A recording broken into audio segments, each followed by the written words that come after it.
आणि सगळ्यात महत्त्वाचा मला मुद्दाम उल्लेख केला पाहिजे, उल्लेख आमचे मुख्यमंत्री देवाभाऊंनी केलेला आहे.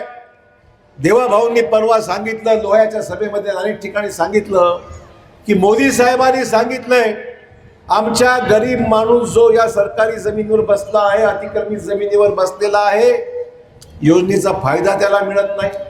भोकरमधल्या काही वार्डात मी गेलो, आमच्या सोनवडेच्या वार्डामध्ये गेलो, आमच्या वाघमारे बाईच्या वार्डामध्ये शेवटच्या वार्डामध्ये गेलो, 11 नंबरच्या तिकडे गेलो. शासकीय जमिनीवर लोक आहेत, आमच्या अनेक ठिकाणी सरकारच्या जमिनीवर लोकांची घरं आहेत, पण फायदा त्यांना मिळत नाही शासनाच्या योजनेचा. का मिळत नाही? तर जमीन स्वतःच्या मालकीची नाही आहे. बरोबर आहे की नाही?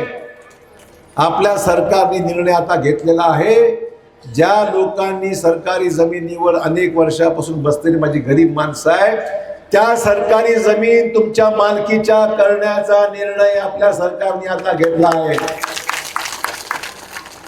प्रधानमंत्री आवास योजनेमध्ये तुम्हाला पक्की घरं आणि तुमच्या मालकीची जमीन, फार मोठं काम आहे. जोरदार टाळ्यांनी या राज्य सरकारच्या, आपल्या मोदी साहेबांचा आणि देवेंद्र भाऊंचा अभिनंदन केलं पाहिजे.